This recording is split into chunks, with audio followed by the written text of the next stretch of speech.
In this week's recap, U.S. stocks finish higher after a wild trading week. The Federal Reserve cuts short-term interest rates, Treasury yields decline, and the latest jobs report out of Washington shows no fall-off for hiring. Life is too short to worry about what the next headline could do to your life savings. Hi, my name is Eric Hagan, and I keep my thumb on the pulse of the economy and the markets so my clients can focus on the things that are actually important to them. Thank you for joining me the next few minutes on today's weekly economic video update. Heightened coronavirus fears, falling yields, and Super Tuesday primary results sent stocks on a roller coaster ride of sharp price swings, leaving stocks marginally higher for the week. The Dow Jones Industrials Average improved 1.79%, the S&P 500 up 0.61%, the NASDAQ Composite up 0.1%, and outside the U.S., developed equity markets tracked by the MSCI EAFE index rose 2.6%. Wednesday morning, the Federal Reserve lowered its short-term interest rate by 0.5% to a range of 1 to 1.25%, making its biggest cut since 2008. Addressing the media, Fed Chairman Jerome Powell said that the move was made to give the economy a meaningful lift and to help boost household and business confidence.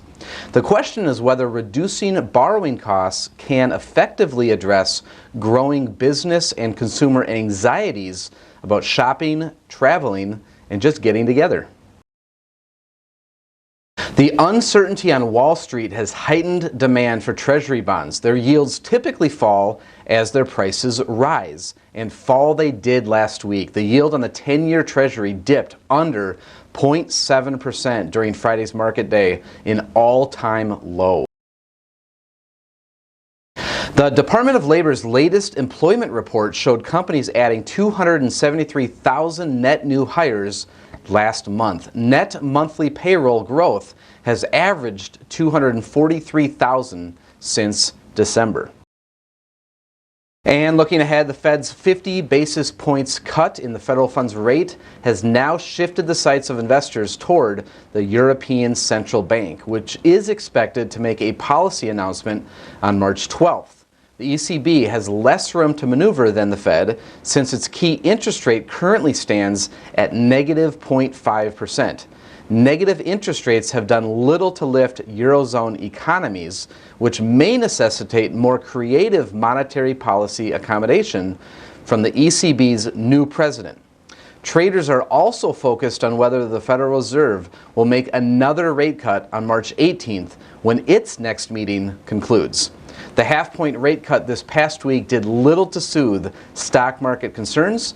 Opinions vary about what the central bank might choose to do next.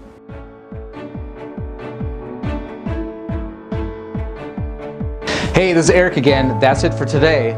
Don't forget to subscribe before you leave. To learn how I give my clients' life savings the attention it deserves, visit me online at www.erichagan.pro. If you'd like to get financially organized, go check out nocostfinancialdashboard.com. And lastly, if you'd like to take control of your 401k at work, visit us over at 401kinvestmentpros.com. Thank you again for your time today. I'll look for you next week.